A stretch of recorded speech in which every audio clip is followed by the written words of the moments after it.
This is a case of fatal attraction. It's a case of obsession. This is the first murder case I've ever written about where I have been afraid of the killer I was writing about. A twisted Texas tale of greed, betrayal, and murder. It all began as a chance encounter between two women seeking solace in their struggles. One, a lonely bookstore employee, desperate for connection. The other, a charismatic woman trapped in a marriage she no longer wanted. Together, they formed a relationship that would spiral into an obsession and, eventually, murder.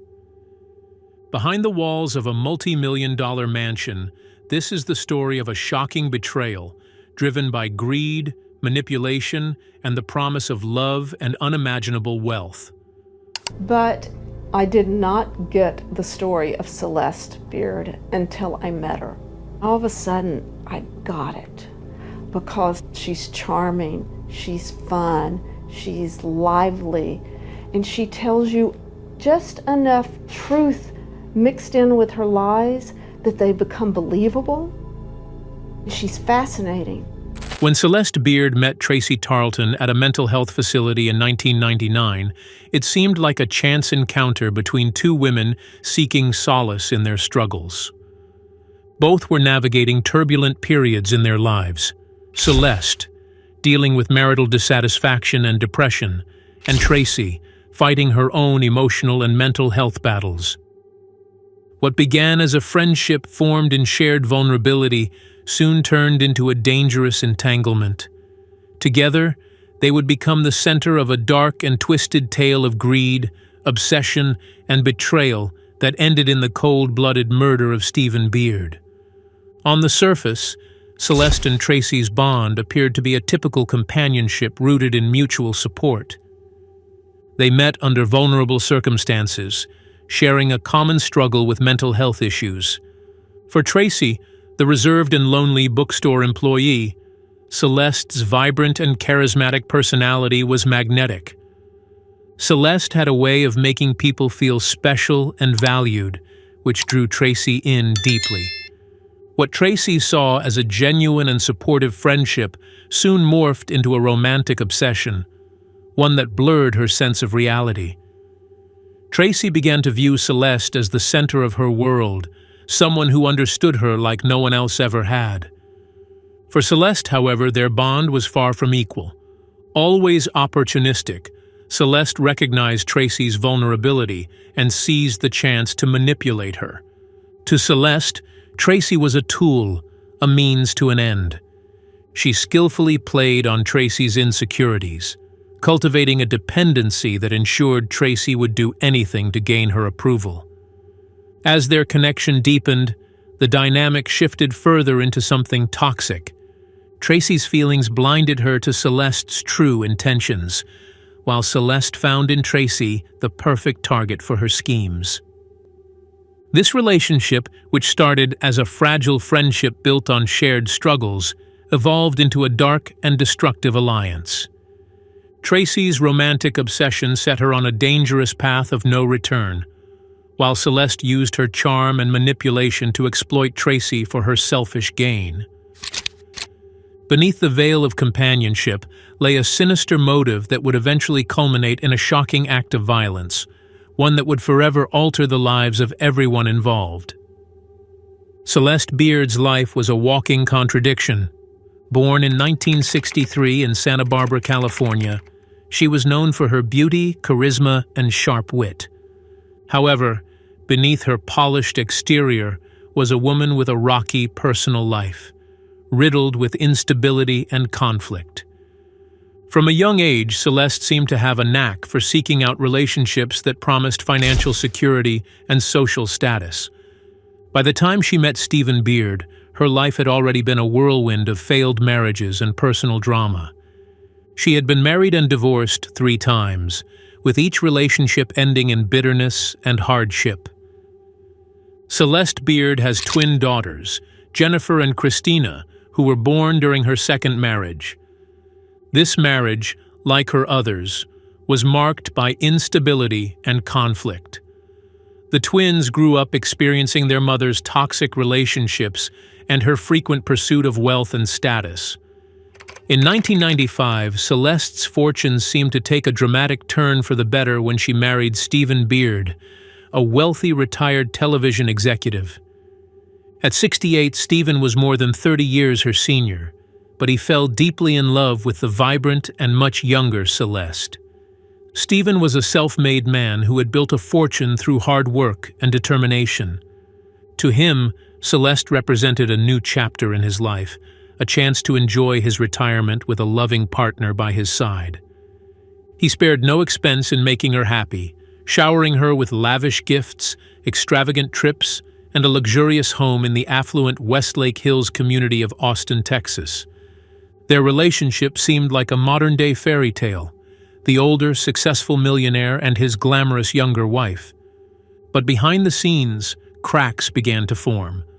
While Stephen was committed to building a life with Celeste, she quickly grew dissatisfied with the relationship.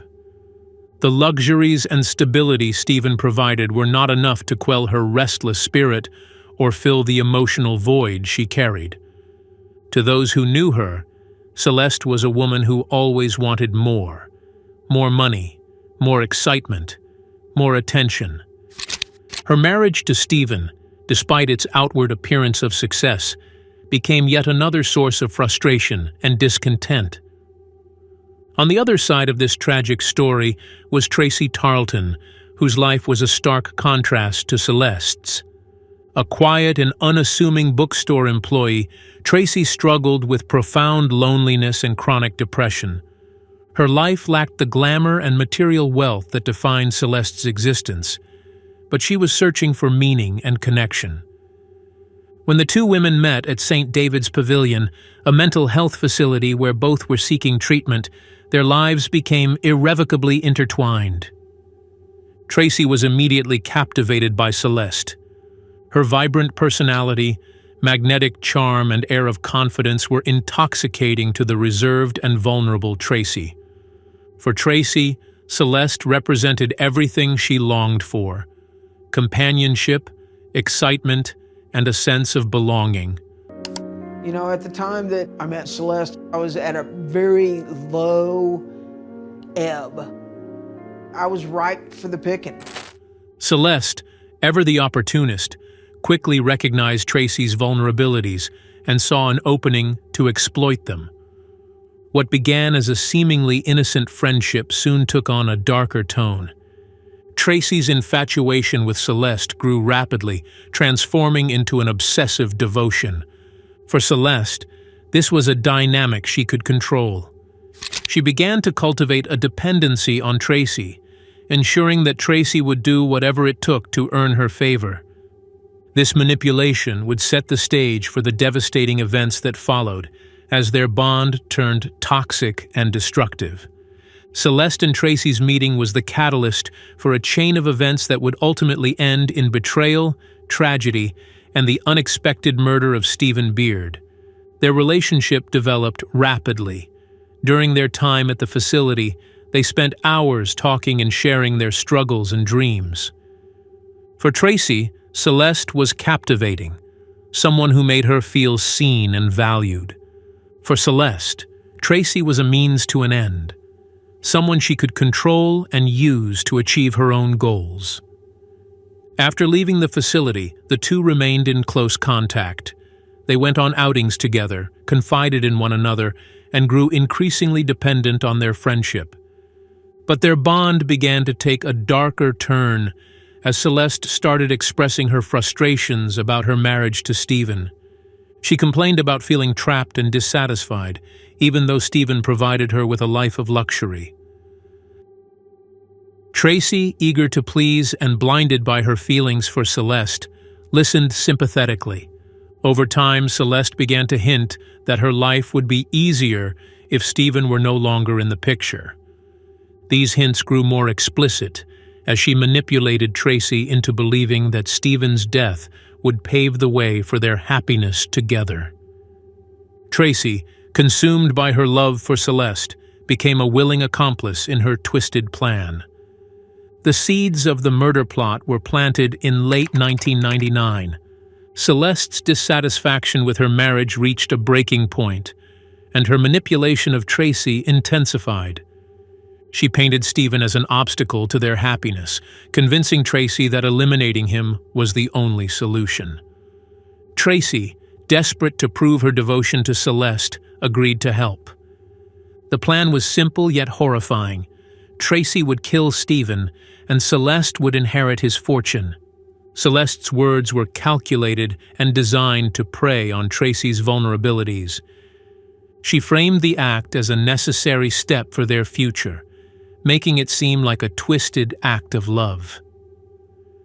Tracey, unable to see through the manipulation, believed her. In the early hours of October 2nd, 1999, Tracey Tarlton quietly stepped into the Beard family home. The house was silent, wrapped in darkness, with only the low hum of appliances breaking the stillness. She held a 20-gauge shotgun in her trembling hands, her heart pounding as she moved cautiously through the familiar space. Tracey had entered through an unlocked door, a small but telling detail in what was about to unfold. A home meant to be a safe haven, now vulnerable to an act of unthinkable violence.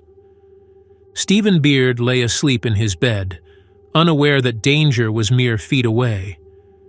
For years, he had worked tirelessly to provide a life of comfort and luxury, a life that should have been secure within the walls of his home.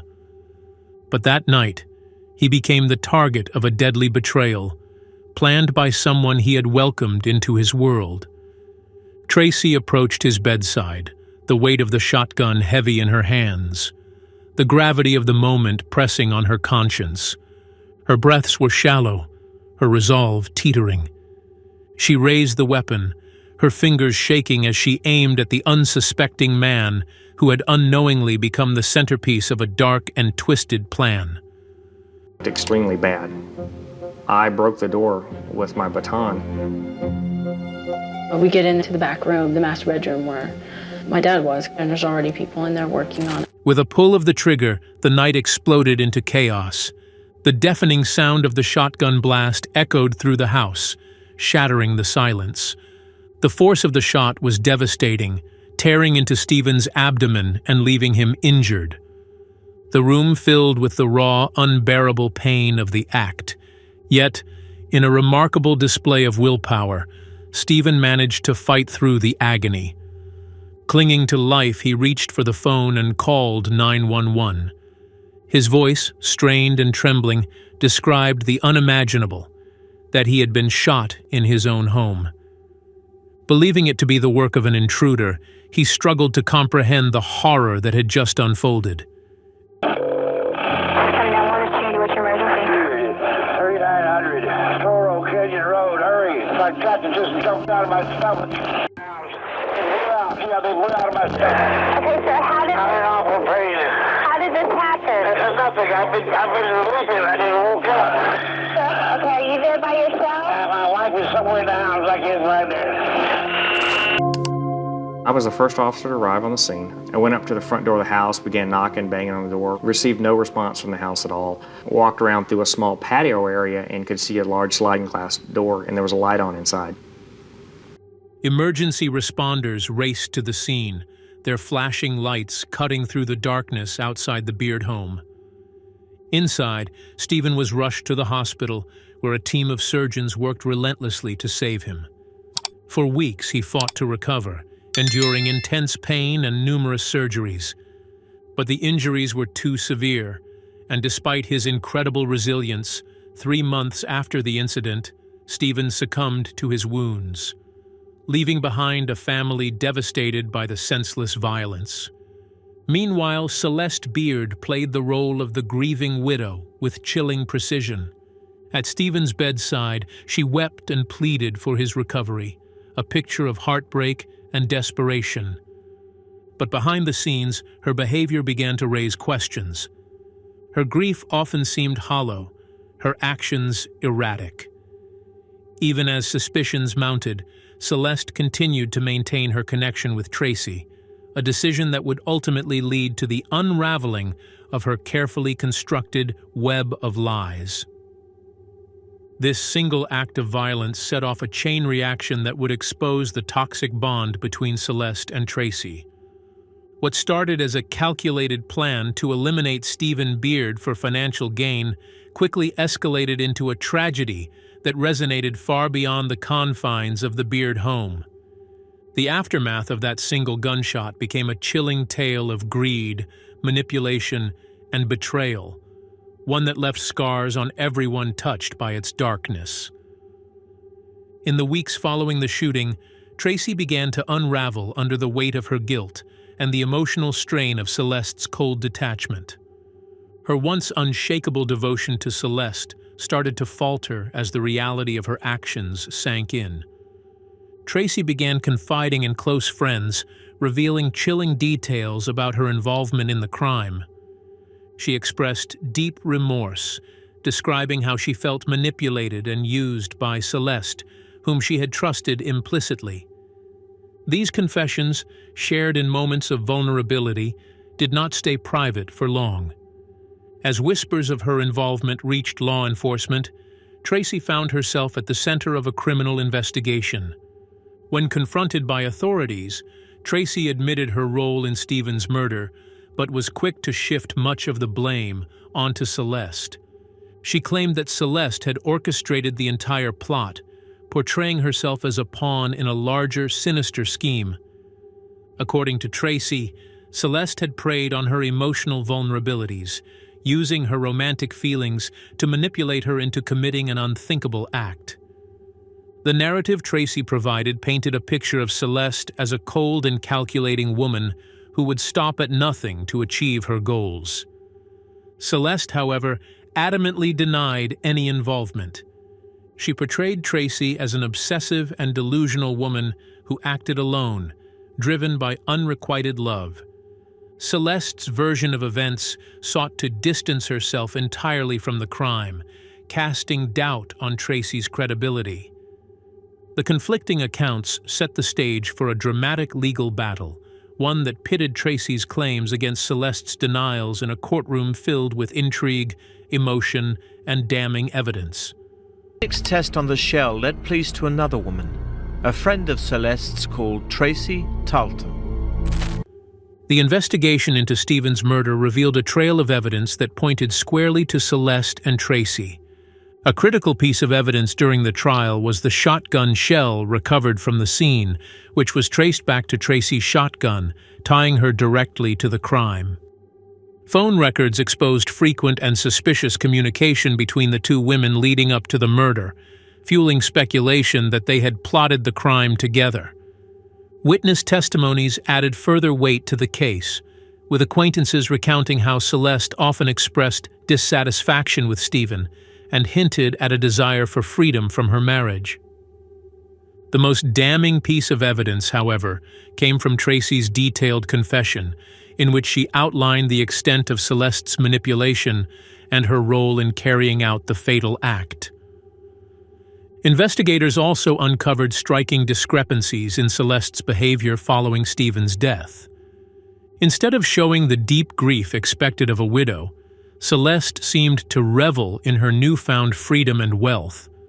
Celeste threw lavish parties and continued to live a life of luxury, all funded by the inheritance that was secured after Stephen's death.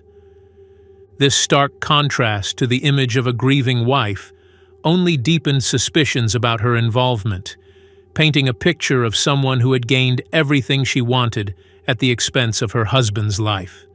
Moreover, Celeste's nonchalant attitude extended to her interactions with Tracey. Despite mounting evidence against them, the two women continued their contact, with Celeste reportedly downplaying the seriousness of the situation. For law enforcement, this behavior was not only callous, but further indicative of her role as the mastermind behind the crime. Together, these pieces of evidence constructed a narrative of greed, manipulation, and betrayal, leaving little doubt about Celeste's involvement in Stephen's murder. The eyes of Austin, Texas are on one place. the courthouse where Celeste Beard is about to go on trial for the murder of her husband, Steve. The trial began in 2003 and became a media sensation. Prosecutors portrayed Celeste as a manipulative and greedy woman who exploited Tracey's vulnerabilities to achieve her ends. They presented evidence of her financial motives, including her desire to inherit Stephen's multi-million-dollar estate. Tracey testified against Celeste, detailing the manipulation and coercion she experienced. She admitted her role in the murder but insisted that she acted under Celeste's influence. Her testimony was crucial in securing Celeste's conviction. Show us how you shot him. I walked down to the end of the bed and I saw him and I pulled up and I shot him. He let you into his home, loved you, honored, obeyed you, and you murdered him. You are guilty. Adding further weight to the trial was the testimony of Celeste's twin daughters. The girls testified against their mother, sharing disturbing accounts of her manipulative and erratic behavior. They spoke about how Celeste had openly expressed anger and dissatisfaction with Stephen, and how her behavior after his death raised questions. Their willingness to stand against their mother was a powerful moment in court, providing a personal and emotional layer to the evidence presented. State versus Celeste Beard Johnson. Verdict of the jury. Verdict 4-1, capital murder. We, the jury, find the defendant, Celeste Beard Johnson, guilty of the offense of capital murder. Celeste's defense team argued that Tracey acted alone, driven by her obsession with Celeste. They portrayed Celeste as a victim of Tracey's delusions, claiming she did not know about the murder plot. Despite their efforts, the jury found Celeste guilty of capital murder. She was sentenced to life in prison without the possibility of parole. Tracey Tarlton's trial concluded with her reaching a plea agreement. In exchange for her testimony against Celeste Beard, Tracey pleaded guilty to a lesser charge of second-degree murder. As part of the deal, she received a sentence of 20 years in prison. What's your biggest fear? Of being alone in here. And that my children will never forgive me for not being the mother that they needed me to be. But I'm not a murderer, and I know that they know deep down inside that I did not participate. And I hope someday that they will. It's bad enough being in here, but being in here and not being guilty is 100 times worse. Even after her conviction to date, Celeste still fiercely maintains her innocence. She insists that she had no role in planning Stephen's murder, claiming that Tracey acted entirely on her own. In interviews, Celeste described herself as a victim of an elaborate misunderstanding, portraying Tracey as an obsessed and unstable woman who dragged her into a nightmare. She argued that the justice system had failed her and sought to rally public sympathy by emphasizing her version of events in numerous appeals and public statements. I still don't understand how she can be walking around. My biggest regret is ever bringing Tracey into our life. Her assertions of innocence kept the case alive in the public, drawing both skeptics and supporters. Some viewed Celeste as a victim of Tracey's delusions and manipulation, while others pointed to the overwhelming evidence against her. Debates about her culpability often centered on the psychological complexity of her relationship with Tracey, adding layers of intrigue to an already sensational story. Despite her protests, the majority of the public and legal experts remained convinced of her guilt, seeing her appeals as calculated efforts to evade responsibility for her actions. The murder of Stephen Beard sent shockwaves through the wealthy community of Westlake Hills, Texas. Friends and neighbors were stunned by the betrayal and violence that had unfolded in their midst. Stephen's children, who had initially welcomed Celeste into their family, were devastated. They became vocal advocates for their father, ensuring that his story was told and justice was served. The murder of Stephen Beard inspired numerous media portrayals. True crime shows like Snapped, Deadly Women, and Women Who Kill featured the case, delving into the psychological and emotional dynamics between Celeste and Tracey. The case also inspired numerous books, the most notable being one titled The Fortune Hunter. Written by Susie Spencer, this detailed true crime book explores the case in depth, offering readers a closer look at the lives of Celeste Beard, Tracey Tarlton, and Stephen Beard. Spencer meticulously traces the events leading up to the murder, including Celeste's troubled relationships, her manipulative bond with Tracey, and the fallout of Stephen's death. Since the events surrounding Stephen Beard's murder, the lives of Celeste Beard and Tracey Tarlton have taken very different paths. Celeste remains in prison, serving her life sentence for capital murder.